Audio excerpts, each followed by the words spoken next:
it's nice. It's nice. Yeah.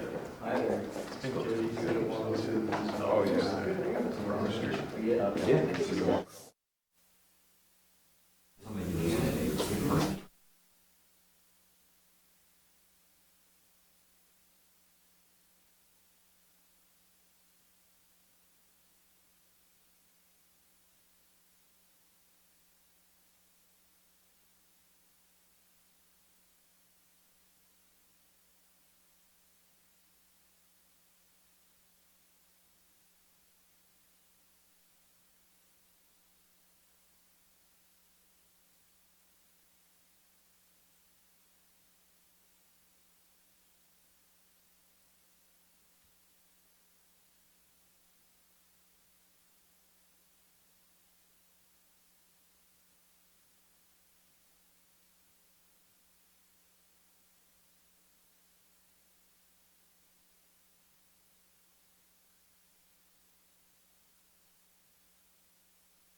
Yeah, no, I put it down.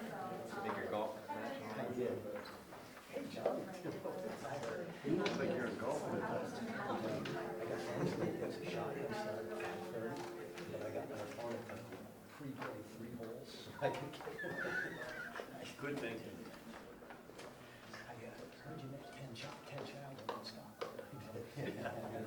Talk about small. Yeah. Neighbors. We're near a restaurant. We walked in, there's 8 of us. There were 2 couples. Right next to us. So we went for having drinks and that night. Yeah, it's gonna be, no, it's probably the Middletown. Oh, Connecticut. That's not where I was saying. You know, one thing that, what I do. I just compared with Ted at a tournament last weekend, and we were talking about Dreamweaver. Hey, you know, what do you Dreamweaver? How you doing? It's like, yeah, you know, whatever. Testing 1 2 3. Testing 1 2 3. Hello and welcome to the South Burlington Development Review Board meeting for Tuesday, July 16th, 2019. My name is Matt Coda. I'm the acting chair of the Development Review Board. With me is Frank Kochman, Don Filbert, Jim Langdon. On the phone, we have Mark Baer, and also with us is Marla Keene, Development Review Planner, and Delilah Hall, South Burlington Zoning Administrator. For those of you in attendance, there's a sign-in sheet in the back, which is important to put down your name and your contact information in order to be considered a participant in this hearing. You need to fill in the sign-in sheet, speak during public comment, or submit comments in writing. You should do one of those things if you want to obtain party status, should you decide in the future to appeal the decision made by this board. First item on the agenda is directions and emergency evacuation procedures from the conference room. There are 4 exits to this building, 2 over there, 2 back here. Should there be an emergency, meet out in the parking lot. Are there any additions, deletions, or changes in the order of agenda items? I do have an announcement regarding agenda items. Regarding public notice for items number 8 and item number 10, the conditional use applications. Conditional use applications under state law are required to have 15-day notice. Staff made an error in public noticing those, so there is a remedy available, but let me just tell you what happened first. For the conditional use application CU 1904, agenda item number 8, the placard and abutter notices went out 7 days before the hearing as opposed to 15. The newspaper notice was timely. And for conditional use 1905, agenda item number 10, placard and abutter notices went out on day 10, including an additional outreach by email. And again, that was supposed to be 15 days, but the newspaper notice in that case was also timely. So 24 VSA 4464A5 addresses defects in the public noticing requirements. And I can just read that out. No defect in the form or substance of any requirements in subdivision 1 or 2, which addresses sending abutter notices, putting placards up, and putting notice in the paper, shall invalidate the action. So no defect in the form or substance of any of those requirements shall invalidate the action of the appropriate municipal panel where reasonable efforts are made to provide adequate posting and notice. However, the action shall be invalidated when the defective posting or notice was materially misleading in content. If an action is ruled to be invalid by the Environmental Division or by the applicable municipal panel itself, the action shall be remanded to the applicable municipal panel to provide new posting and notice, hold a new hearing, and take a new action. Our position is that it was not materially misleading in content. Reasonable efforts were made to provide adequate posting and notice. Basically, our interpretation of this section that it allows for human error and that the board should allow these applications to proceed, but it's up to you guys ultimately. I'm sorry, I had trouble hearing you. What was the error? The human error. In terms of public notification. The placard and the abutter mailings went out on 10 days for agenda item number 10 before the hearing and 7 days before the hearing for agenda number 8. Both of those were supposed to be 15 days. The newspaper notice went out 15 days before. Yeah, I don't agree with, I'm sorry, I don't agree with your interpretation. I don't think that that's what form or substance means. I think the notice period is not a waivable thing. I think it's jurisdictional. Look, I'm willing to discuss it if there are any other lawyers handy who have a different point of view. In previous, and please correct me if I'm wrong, we have also, we have provided the applicant warning that this could be appealed, in which case we'd have to start from scratch. Is that how we proceeded in the past when we've had a discrepancy in one of the warnings? So in other words, if the applicant doesn't mind taking the chance that no one will have a concern. Well, but the point of the duration of the notice, not for the applicant presumably is ready. The point of the notice is to allow potentially objecting persons to be heard. But in which case, if an objective person could make a very substantial claim that they were not notified in time and thus would have to restart. So the risk is to the applicant with pushing ahead. Can I make a suggestion? What if in both of these, we were to mail the decision to all of their abutters by default? That's not something we do. We only do it when it's an interested person. I'm not going to sit here and pound on the table. I have a view.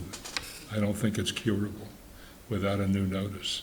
But the board will do as it does, and we'll see what happens, you know. Mark?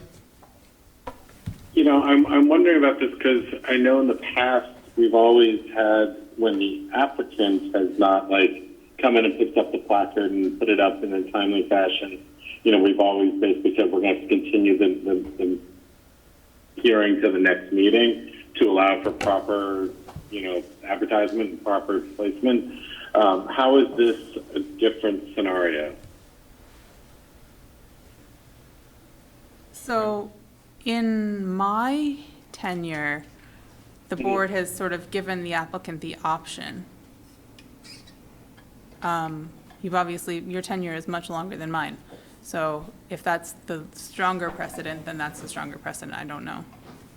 But that's always been on when the applicant doesn't. We basically say to the applicant, you didn't fulfill your obligation, therefore we're going to have to continue this. And that has always been the precedent. And it's typically been, it's only happened a handful of times, but it's typically when the applicant didn't come in and get the placard and post it in the required time period. Right, and in both of these cases, I reached out to the applicant as soon as we were aware of it, and they jumped on it. So we should make every effort to not punish the applicant for staff's error. Right, I understand that. This was these handfuls. I'm not aware of a situation of this type where, you know. What you're saying, Mark, is I'm the first one to ever make a terrible mistake. I'm very sorry. No, I don't think he was saying that. No. Human error is, you know, I missed a mailing on a project just recently. So, no, I think making every effort to mitigate it without punishing the applicant, but giving, you know, interested parties and abutters sufficient notice. I do agree with you that it's sort of on the applicant whether they want to proceed with this. That would be my opinion. And mailing the decision or anything to all abutters to give them that chance seems reasonable to me. Well, all right, I will pound on the table to this extent. You know, giving the abutters a chance after the fact really does not satisfy the intent of the statute.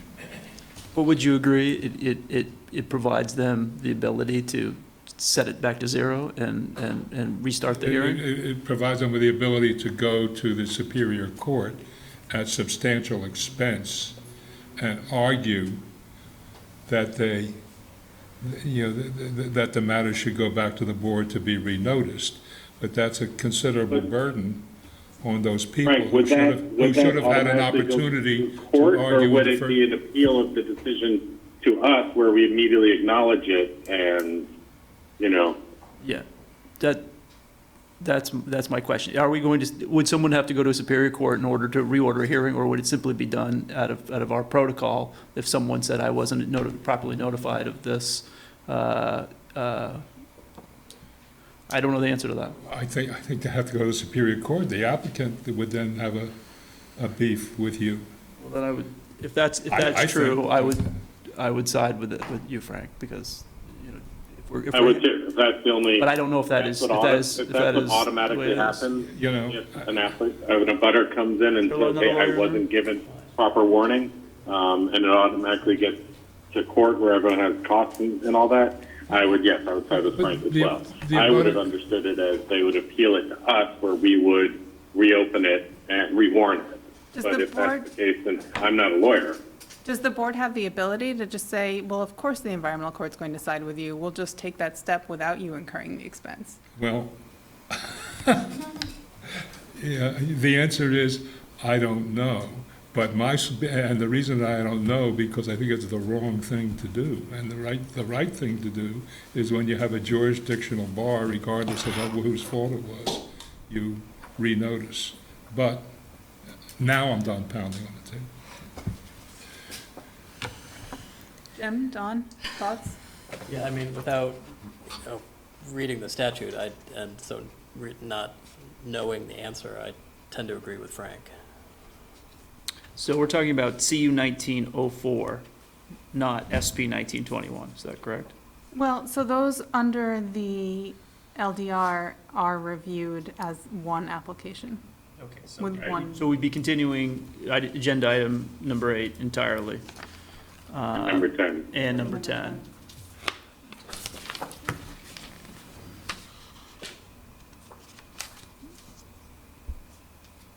Is there a motion?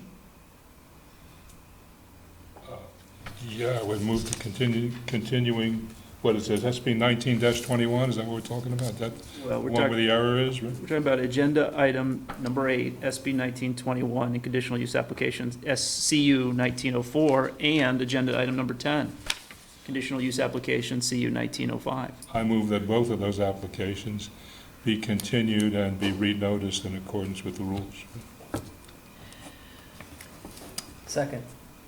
Okay, so the motion is that agenda item number 8, SP 1921, and conditional use application CU 1904, and agenda item number 10, conditional use application CU 1905, be continued until August 20th.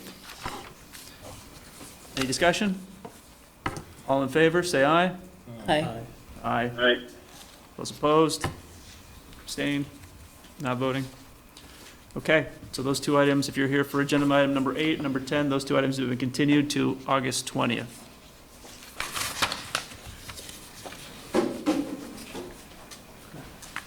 Okay, that was agenda item number 2. Agenda item number 3, are there comments or questions from the public not related to any of the items on the agenda? Seeing none, agenda item number 4, announcements. We are off. We meet twice a month, except for August, where we only meet once a month. So the next time that we will be back here is on August 20th. Any other announcements? Agenda item number 5, a reorganization. Elect chair, vice chair, and clerk, and set regular meeting dates and times. Let's do that. It's my position, if the board agrees, that we do that on August 20th, when we have a full house with John and with Brian. Agreed? Okay. Or we could just take this opportunity to make them chair and vice chair. I don't think we need a motion, but I would like to continue that until August 20th. So I think you're agenda doing a item. great job, Matt, but yeah, I concur with that. Okay, thank you. So let's go to agenda item number 6, continue final plat application SD 1912 of SBRC Properties Can we go LLC. back to number 5, because one of my items under reorganization, set regular meeting dates and times, is slightly timely. Okay, And that is for, where'd it go? The Labor Day meeting where we always get kicked out by city council and moved to the police station. yes. Do we want to do that, or just to get a change of scenery, or do we want to move that meeting to a Wednesday and have it here? And Or do we want to make city council go to the police station and we stand our ground? Unfortunately, that's not within my authority to make. That's not within my authority. That is So that's the September 3rd. Right. And so that would be the next one after, so I need to have that before the August 20th. I need to have that decision made. Okay. I don't have, it's either is fine with me. Does the board? I don't have a preference. Clearly, it doesn't affect me. You move my little thingy wherever I go. So Unless there's an objection, I One would. issue is that we don't get Sue if we have it on the 2nd, but we do get you if we have it on the Wednesday after, correct? Okay. This is a Sue or no Sue vote. I cannot be two places at once. I have tried for 39 years, it doesn't work.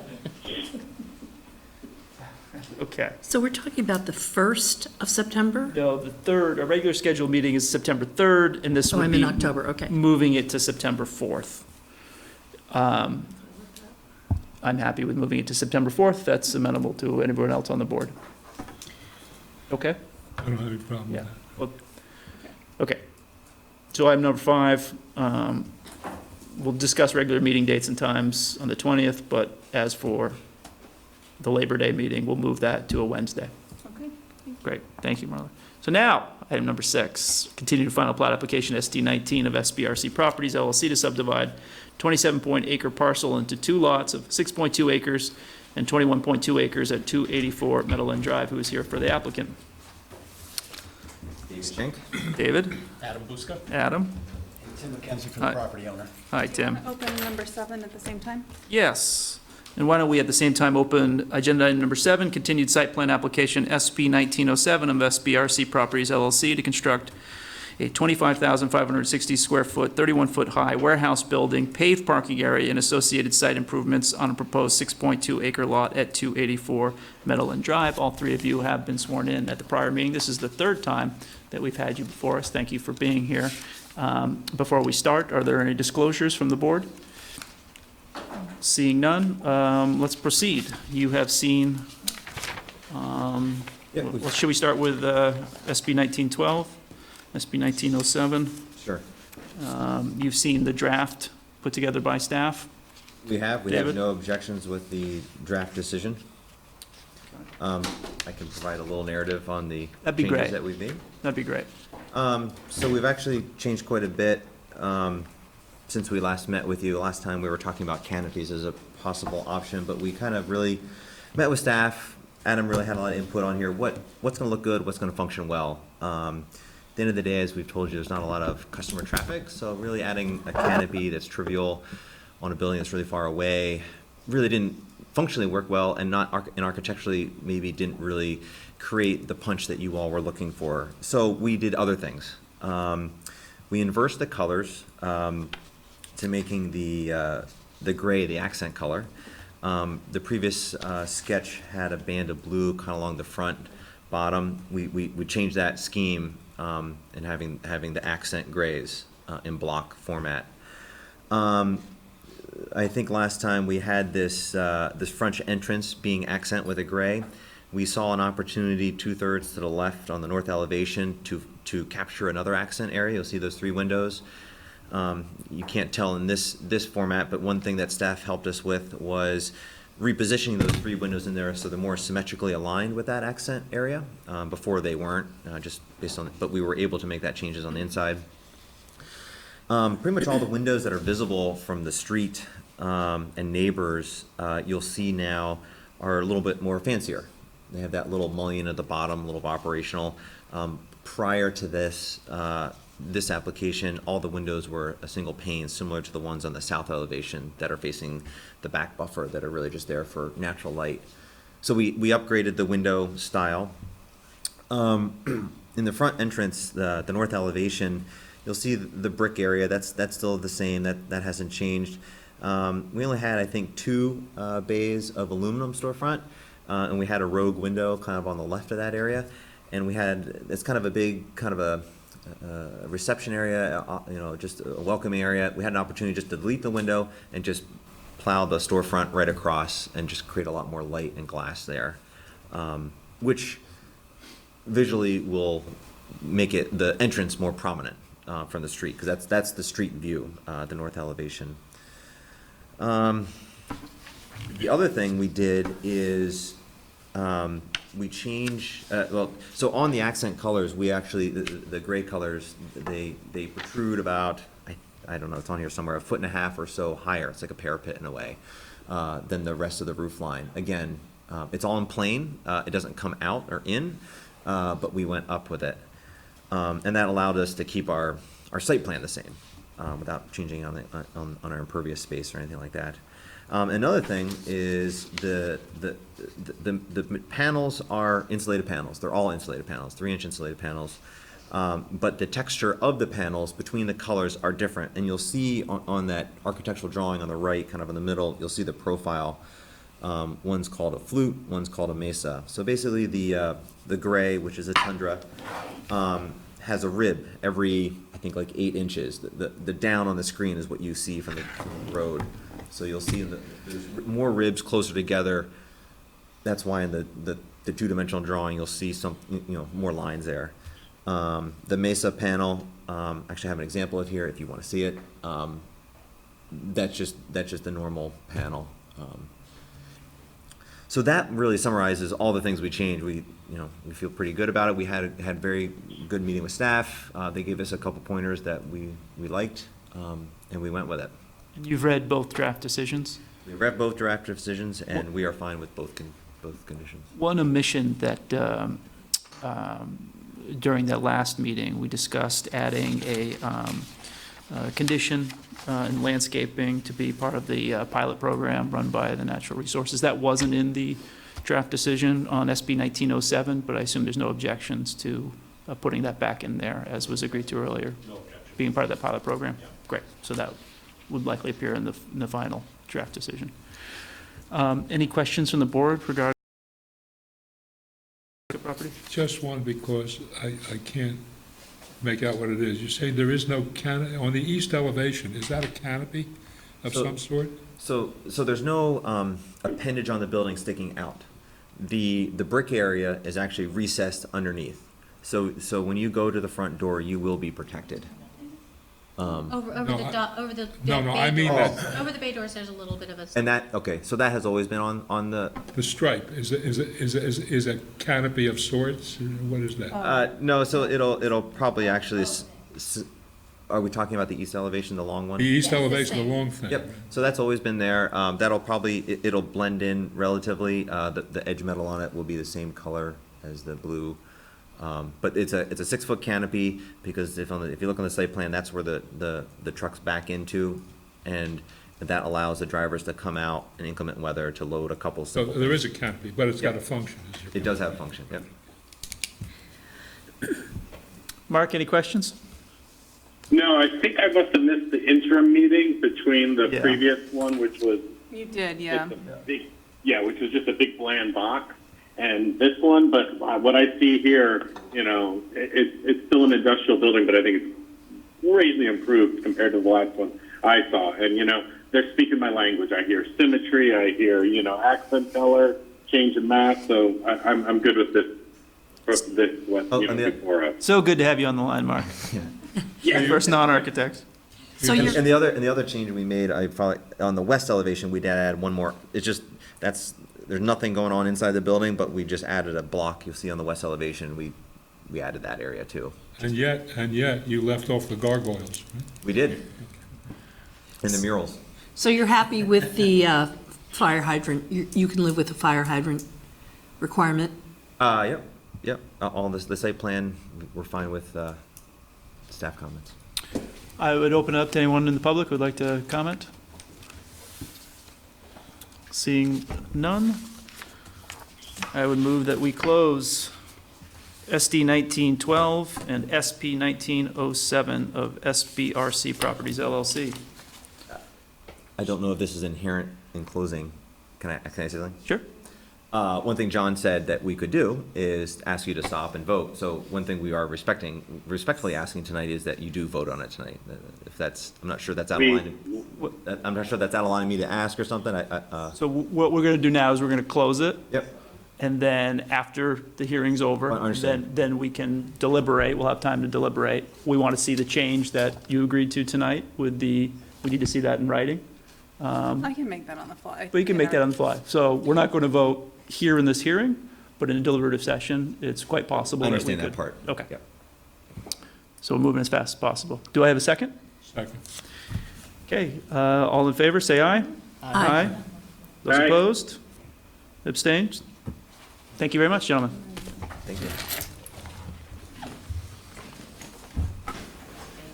Okay, if you're here for item number 8, that has been continued until August 20th.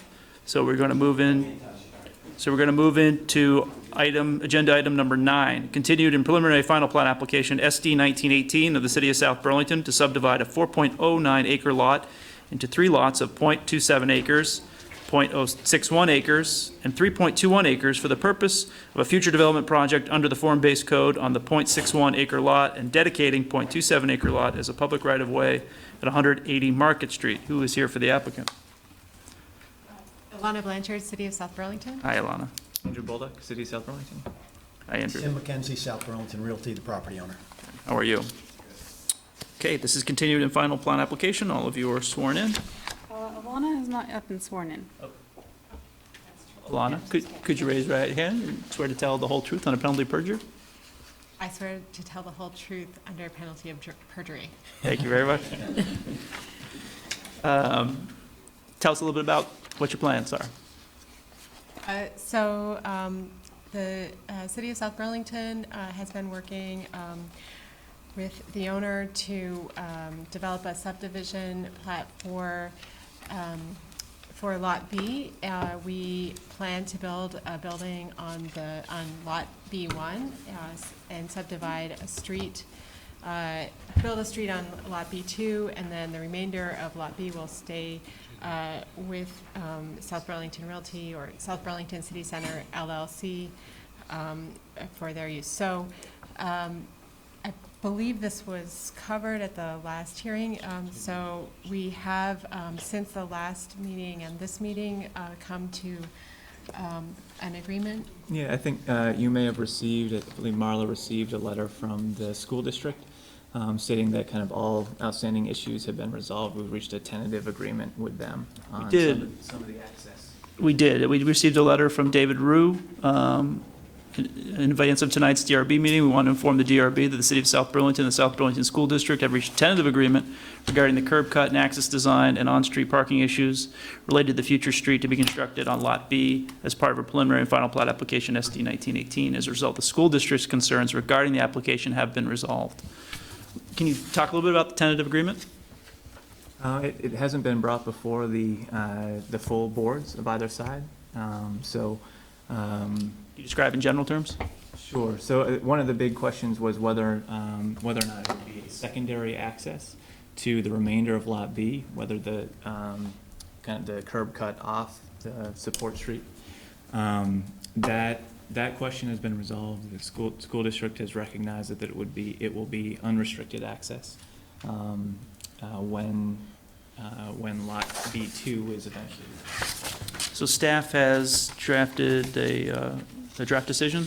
Have you had a chance to review it? Yes. And does the draft decision, any points that you would like to bring up regarding the draft decision? Does it concur with what your agreement is, or coincide, or correlate? No objection to as it's written. I don't know, Tim, if you have any comments. Since that agreement is tentative and our primary concern is the certainty of access from that street to the adjoining lot, block B2, we just want to have some certainty, if that deal isn't memorialized, that that access is primary access or access. It's not restricted in any way. And I don't know if that can be a condition of the approval, that access to that lot is unrestricted. So if the DRB believes it's within its purview to comment on the nature of access that is going to be provided, the city has no objection to some language or note in the decision that mentions its unrestricted nature. Well, based on our earlier deliberation, it would be helpful to us if you actually made the request to include that.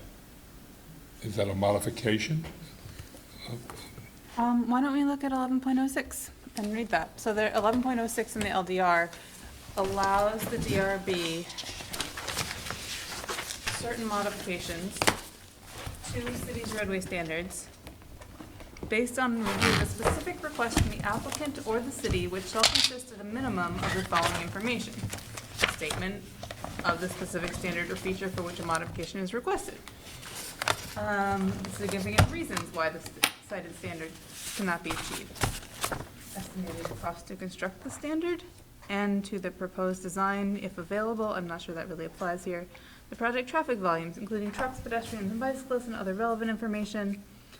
Some of these may or may not be applicable here. A statement of compatibility with the present and anticipated improvements to adjacent sections.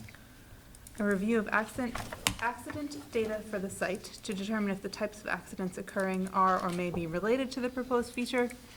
A discussion of practical countermeasures that will be employed to reduce the frequency and severity of future accidents, and a statement of recommended action, including other mitigating features as appropriate. So, any chance you could pull that stuff up? So maybe the application team, yes, there's just a couple pages in. Well, first of all, what kind of street is this? What's the type of street? It's a support street. I'm sorry? Support Street. Support Street. There's a couple of things going. Number one, in the school board's letter that they sent you for the last meeting, they referred to the access as secondary. I can't find anywhere where there is any such thing in our land development regulations where there is any such thing as secondary access. No, nor does the draft decision make any such reference. So we just want to have certainty that we have access to our lot. And So neither in the LDRs is there reference to primary access. For the board's benefit, I'm not sure if we can't make reference to something that doesn't exist as a secondary. I don't know that it would be appropriate to make a reference to primary if that also doesn't exist.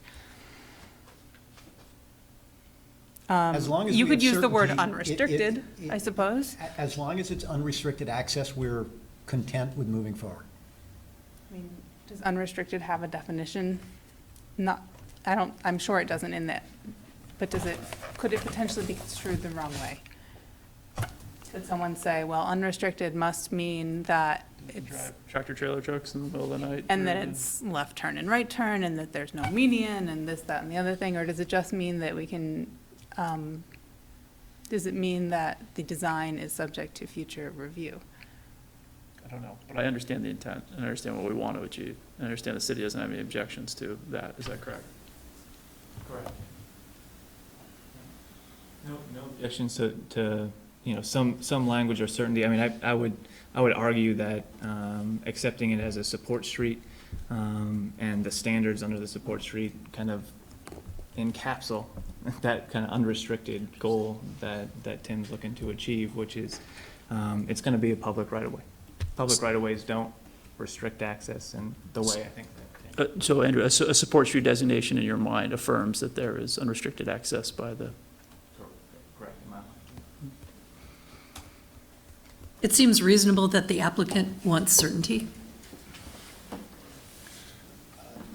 Just in light of the fact that the city and the school had been working on an agreement previously, and I attended the meeting with the city and the school a couple of days ago. We're all on the same page. We all agree that there's access, that the access will be unrestricted.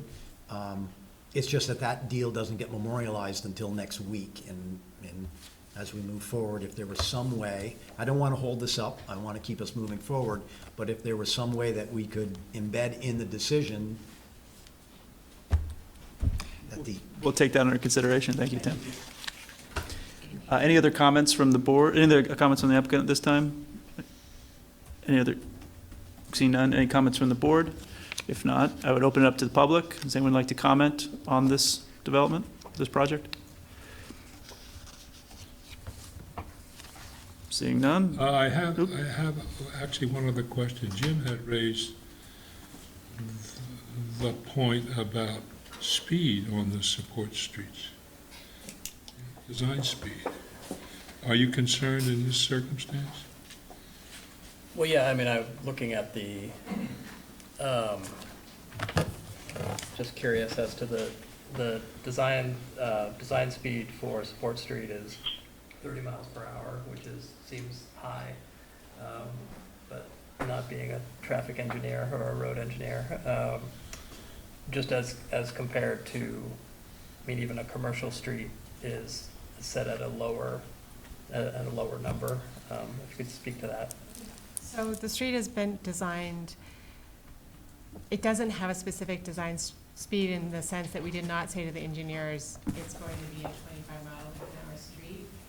But because the lanes are fairly narrow, so they're 10 feet wide, there's not as much parking as we would like. Parking goes a long way to slow down traffic. But there will be street trees that contributes to traffic calming. And there will be, we know on the Lot B1, there will be a large building, and that will be right next to the sidewalk, so that sort of signals it's an urban area, an expectation that there will be people. And then on the east side, there will likely be buildings very close to the sidewalk, and they will be at least 2 stories. So all of that goes a long way to making it more of a 20 to 28 mile an hour street as opposed to a 30 mile an hour street. Well, and it's only a 200-foot street. I mean, at the end of the street, you get into the school driveway or driveway into their property. So. Well, but the ultimate condition of the street, I mean, this is setting the street type for the entire length of it, which is, beyond the SBRC property limit. So this decision for the board has implications beyond that line. Anything else, Mark? Jim? I guess, Don? can anyone explain, looking on the Support Street sheet, page 198 in the LDR, if anybody's looking. The distinction between design speed and target speed. The target speed for a Support Street is 15 to 20 miles an hour.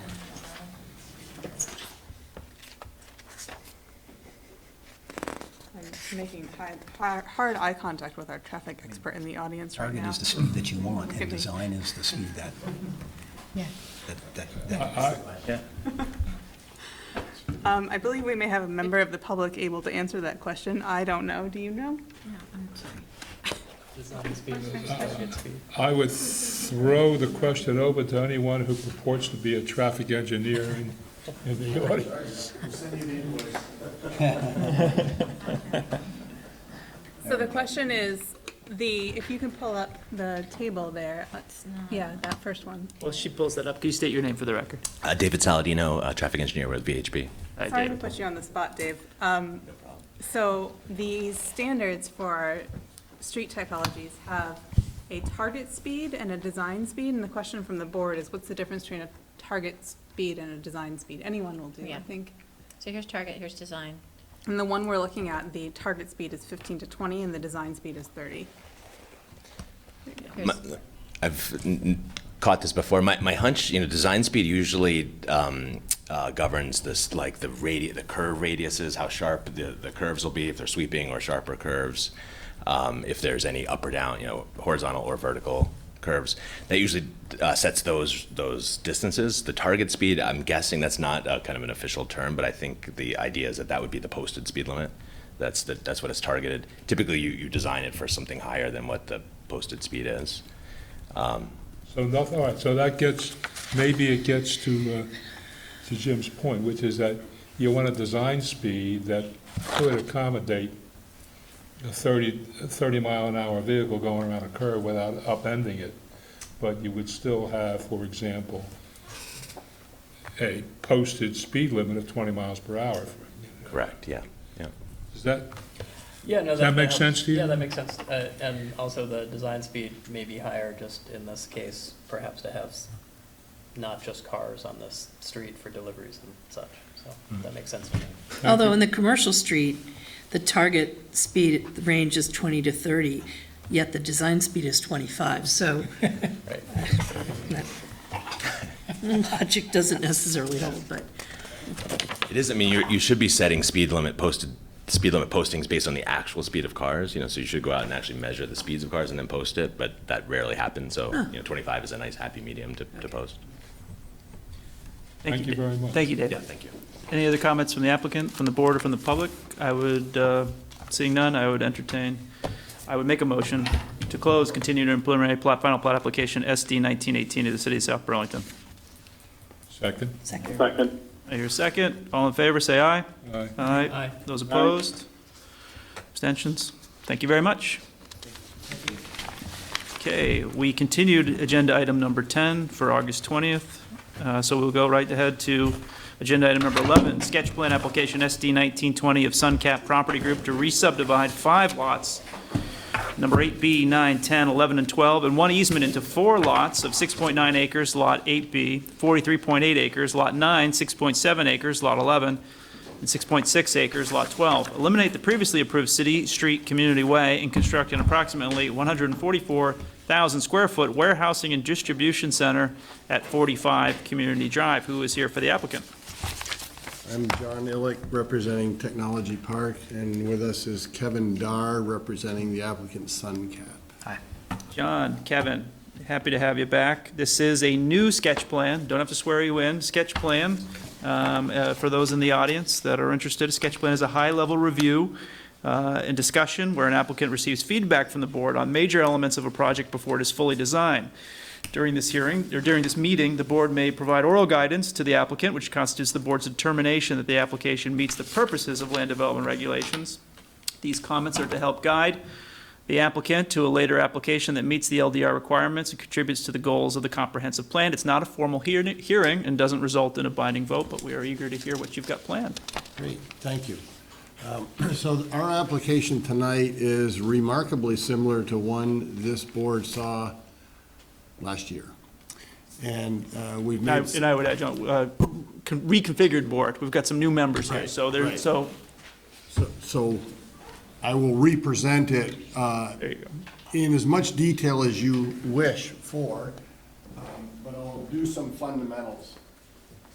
What we're looking at here is the southeast corner of Technology Park, which is a business park subdivision that was, the subdivision of which was permitted 20 years ago or thereabouts. Marla can probably help me with that date.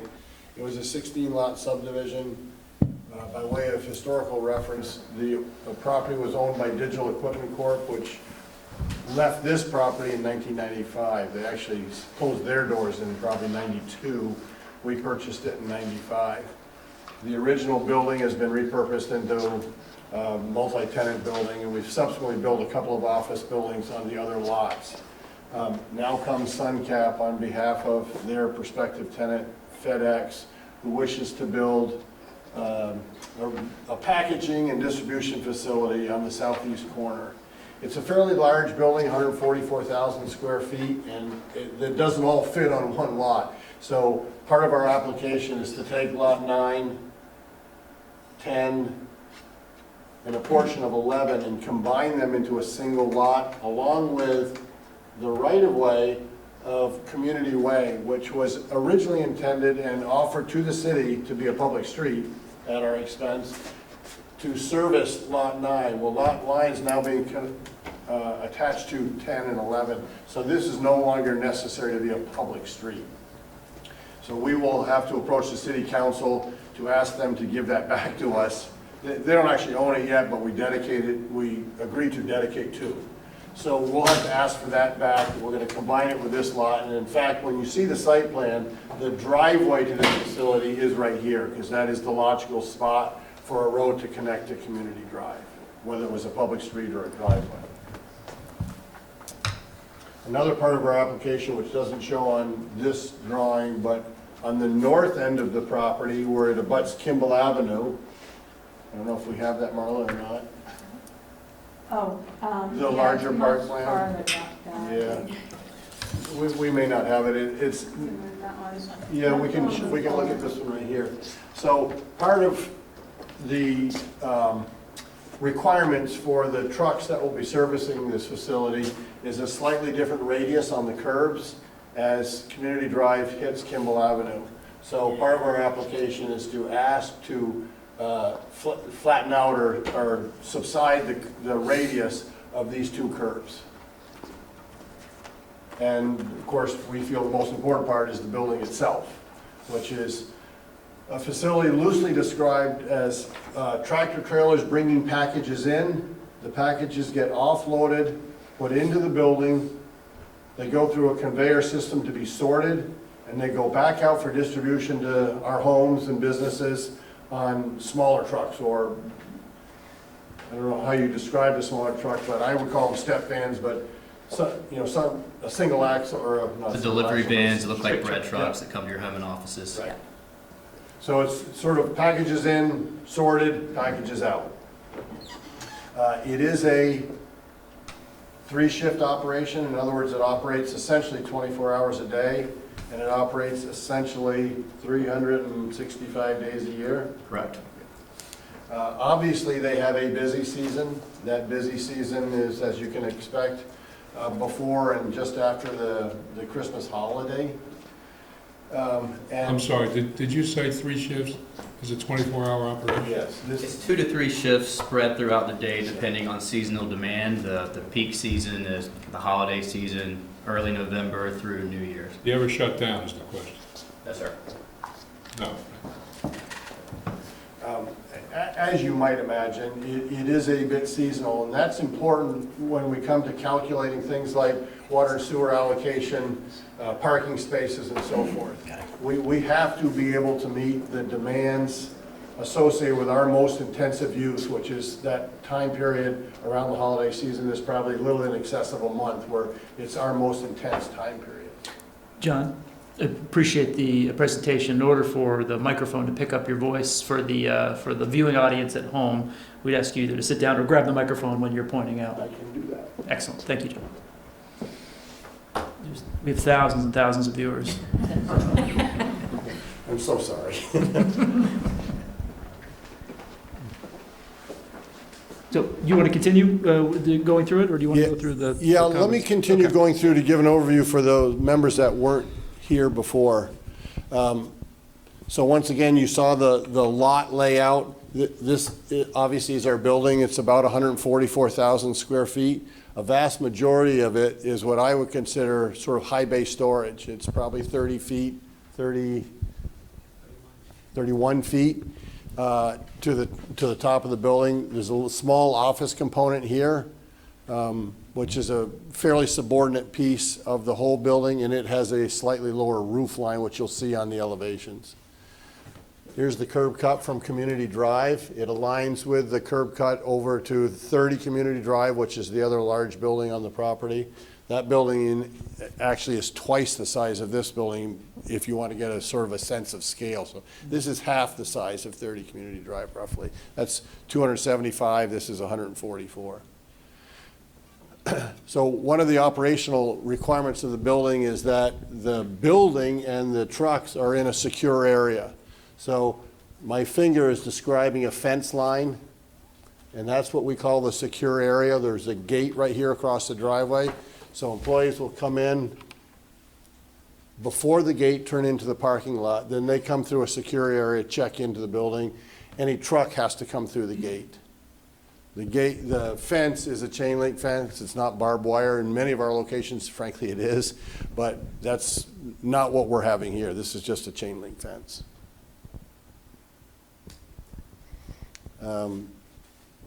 Interstate is here. We've tried to set this building into the site so that it is as visually non-impactful as possible.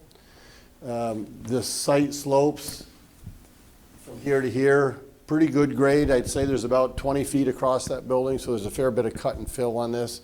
The good news is we've lowered this corner and created berms along the interstate. This is, for those of you who were here before, have already heard this. So the building is, it's not invisible from the interstate by any stretch, but its visual impact is certainly diminished. Let's put it this way, we'll see the whale's tails a lot more prominently than we'll see this building.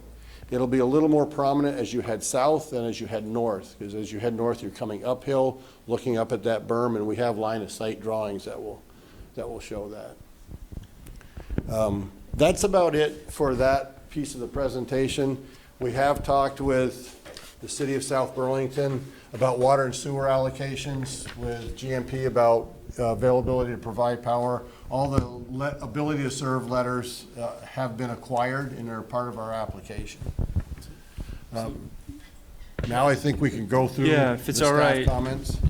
I would say that the sketch, I know this is your second time around, but the sketch plan is extensive, so thank you for that. And the staff has put in a lot of work here as well. I'd like to go over some of their comments. The first one, page 3, number 1, staff advises us to make note that the cost of the required mitigation cannot be applied towards traffic impact fees. Yeah, so this might consume as much of our conversation tonight as anything else on the list. Our position is the traffic counts, the trip ends that we are generating put the intersection, the east intersection of Community Drive and Kimball into a warrant position. It takes it from level service D to E, and that trips a warrant. So our preference, our strong preference, is to have a traffic signal there. We would like to suggest that either we pay the traffic impact fee, which is, at least as we understand it, is in place to support infrastructure improvements that have been created by a development. An alternative is to actually make the improvements that the development creates a necessity for. Our traffic study indicates that of that warrant amount of traffic, of the total amount of traffic through that intersection, we're going to consume 15% of it. In rough math terms, the traffic signal is $250,000, as we understand it from consulting with our traffic engineer and the city, roughly speaking. So we would think we would normally be on the hook for 15% of that. What we'd like to suggest as part of our application is that we actually install the traffic signal, because we would like to have this in place day one for safety and efficiency purposes and so forth. And that we consult with city council, who is the only, as we understand it, the approving board of quid pro quos between improvements and traffic impact fees, to see if they would be agreeable to 85% therefore of that traffic signal mitigating the traffic impact fee amount. I think as long as your approach is to city council on that, that's perfectly fine. It's just not within the board's ability. Right. So if that's okay with the board, let me back up for just a moment. Our standards for traffic efficiency and safety probably exceed South Burlington's in this regard. We will exceed IT standards for virtually everything we do. Radiuses have to be a little gentler, and we want safety and efficiency to be paramount, because it's at the core of our business, and safety, you can't mess with that anyway. So our standards in that regard are very high. So we would like to see a traffic signal day one, even though we could probably limp along without it, as could other traffic, but we would like it day one. So we would like to install it. Any questions on the board on that? Moving to item number, go ahead, Mark. No, I said no. Okay, moving on to item 2, this is sort of the cart before the horse here. We, applicant authorized an independent review with updated memo. We retroactively request this review. Yeah. Done. Yeah. Number 3, staff recommends the applicant be directed to develop a cost estimate for the mitigation of traffic, which I'm sure you're in the process of doing. Yes, that's in process. Just to further that note, it needs to generated by the proposal and to collaborate with staff as a possible intersection improvements in the short term and longer term prior to the submittal of a preliminary plat application in any design. Staff considers the intersection improvement should support city goals in minimizing pavement widths and accommodating multimodal road users. Yeah. Agreed? Yes.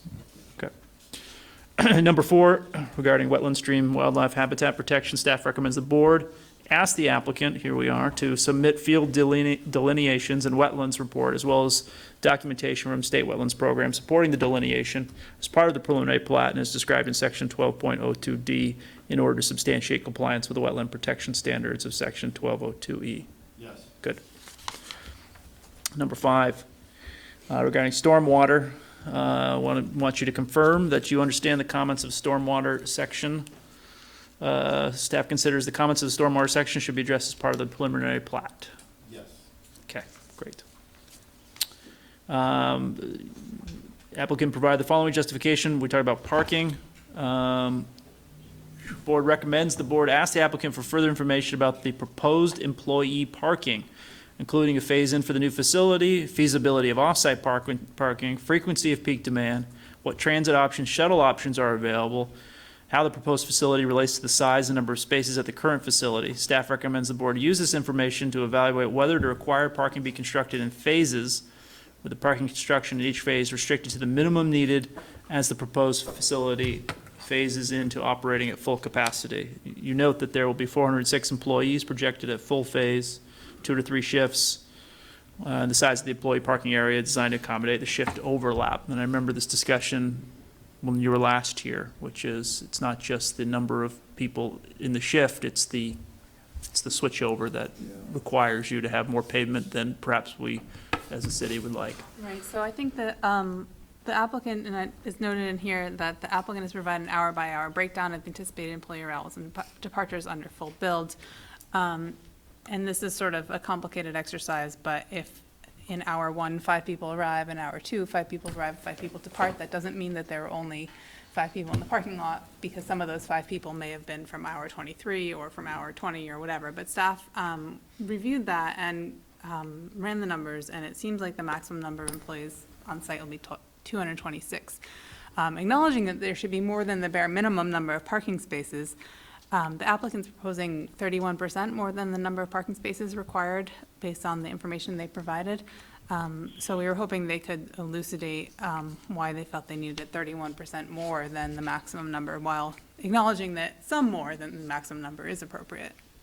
So between midnight and 9 a.m., 273 automobiles park in the lot you guys are referencing arrive to the facility, and 101 leave. So it's the 273 that enter, 101 leave in that time period that dictates or set the parking lot configuration.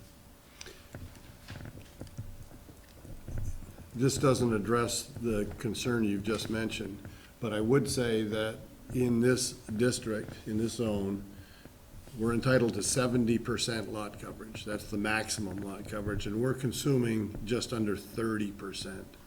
So this is while it may feel like an intensive use of this property, by the LDRs, this is very non-intensive use. And by way of comparison, 55 Community Drive, which is the adjacent office building, 70,000 square feet, has 296 spaces.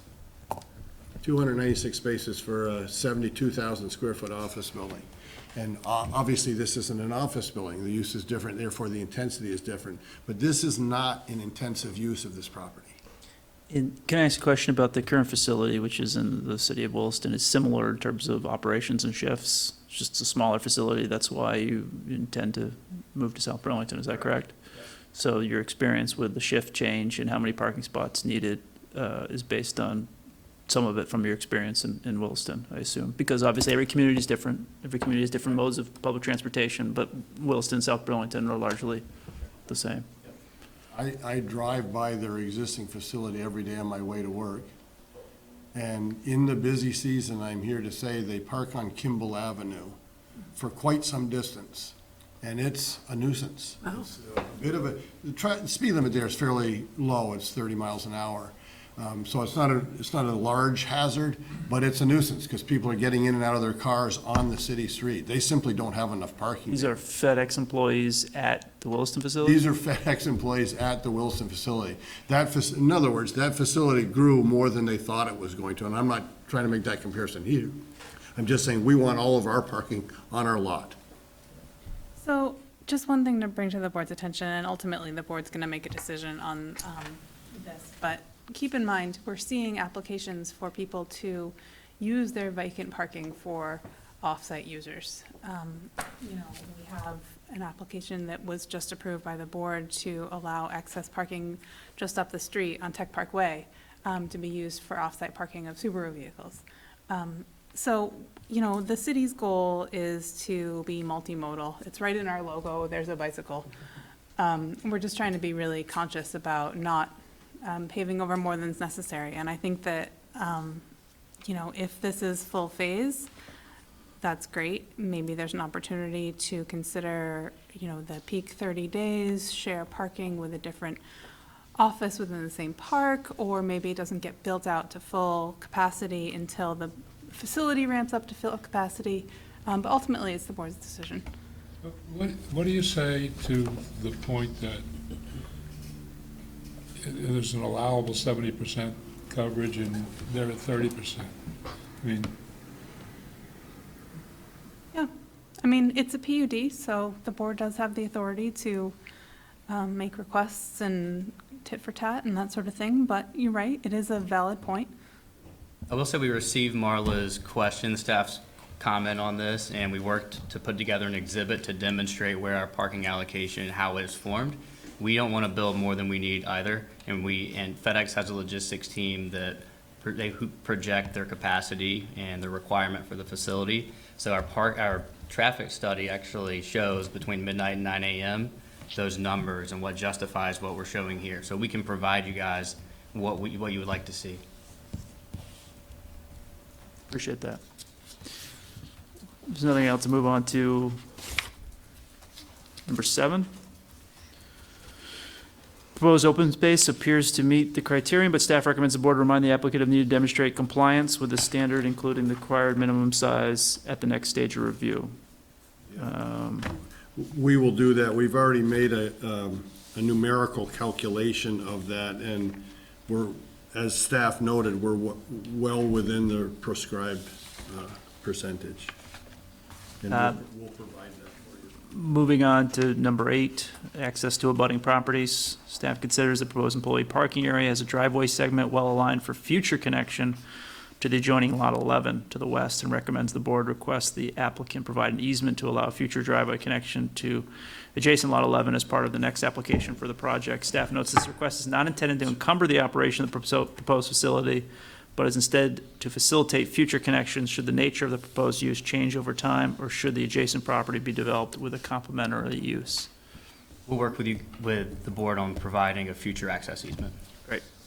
Number 9, staff recommends the board discuss with the applicant the lack of shade trees in the commercial vehicle parking areas. While there is no requirement, staff considers that it'd be beneficial to locate some of the required landscaping around the large commercial parking area to reduce the heat island effect of all that pavement. I'm not quite sure I understand the heat island concern.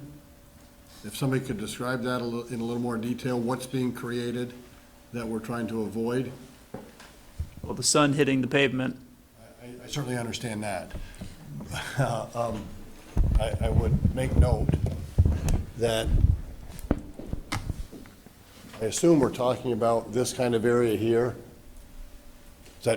Is that correct? Yeah, and all three, Yeah. north, east, and Yeah, south, yeah. kind of. So it's a complete non-starter operationally for us to have trees in this lot, like islands and whatnot. It's just not going to happen. Trees on this side, which is the north side, certainly don't do anything for these. They won't cast any shade there. This side here, this is considerably lower than this, and there's a berm with not shade trees, but evergreen trees on this berm. I don't know that planting trees on this steep slope in here is really the world's best thing. I suppose on this side it could be done, but I just, our landscaping is in excess of the requirement. We believe it's placed for both the function of aesthetic and safety and convenience and feel. The concept of the heat island, I'm just not quite understanding maybe as clearly as I should. I understand what a heat island is, but I don't know that 12 shade trees on the east, on that east lot line is going to in any way consequentially diminish that. Right, and of course, I just don't where you see have the tractor trailers, you can't have. I just don't see it. Okay. Number 10, conditional use standards. Staff recommends the board discuss with the applicant what the proposed RTUs consist of and make a determination of whether section 3.07 applies. Yeah, so The definition of RTUs height. So RTUs are rooftop units. Yep. We have just finished preparing a roof plan that shows all of the equipment on the roof with their heights, dimensions, and so forth, and that will be part of our preliminary plat application. Great, fantastic. Number 11, bicycle parking. We want to discuss with you whether you wish to consider providing shelter over the provided bicycle parking instead of providing more than the required minimum. Staff notes the applicant must also provide 2 long-term bicycle parking spaces and at least 1 closed locker. These facilities should be included on the provided interior floor plan as part of your preliminary plat application. The interior piece of this comment will be acknowledged and accommodated. The shelter over the bike rack, I'm not quite sure I understand. So you're only required to provide parking for 8 bicycles. You've provided double that. It's just a thought, but given the nature of the facility, your users may be happier with 8 parking spaces and spending the same money to put a little canopy over it, as opposed to doubling the number of bike parking spaces. Our preference would be to stick with our number. Okay. Exterior lighting, number 12. 1307B2 prohibits excessive spillover of light to nearby properties. The applicant's provided lighting plan shows that there will be spillover from the driveway into the adjacent property containing the fire pond up to a maximum of 2.0 lumens. Staff recommends the board discuss whether to request the applicant relocate the light fixture or shorten the pole in order to reduce the spillover. This is a similar issue that Act 250 will also have with us, because they like to see little to no foot candles at property lines. But, well, let's just go to the site plan if we could, Marla. A little easier to see.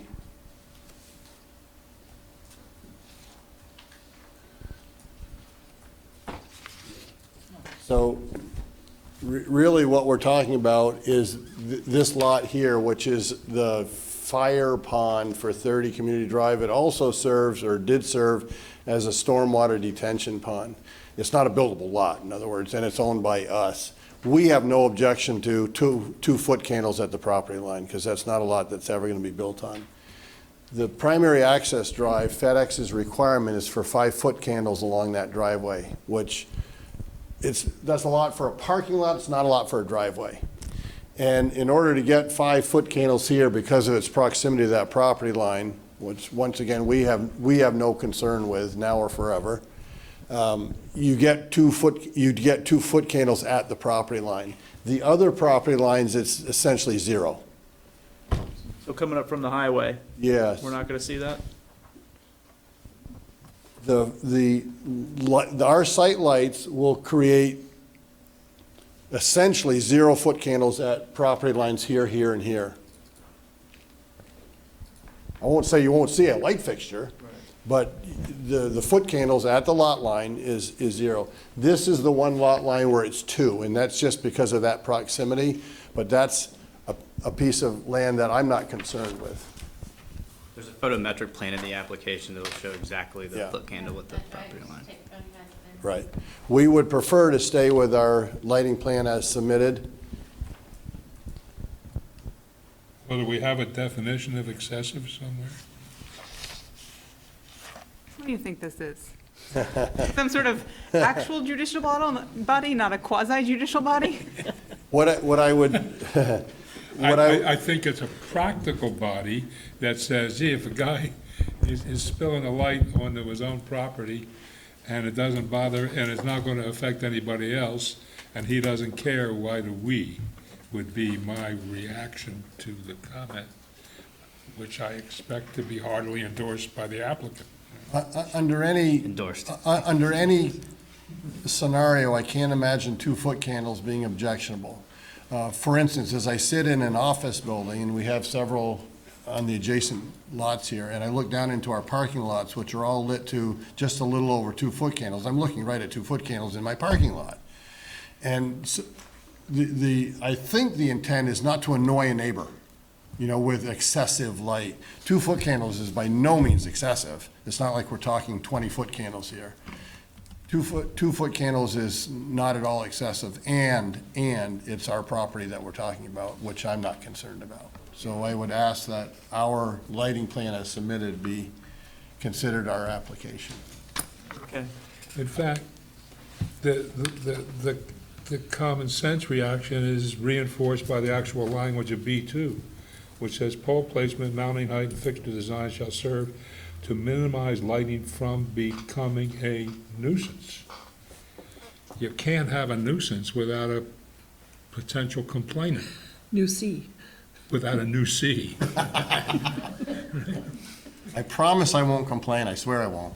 So John, you said the driveway needs 5-foot candles. I'm not seeing that in the photometrics plan, except at points. It looks like it drops down to as low as 1.1.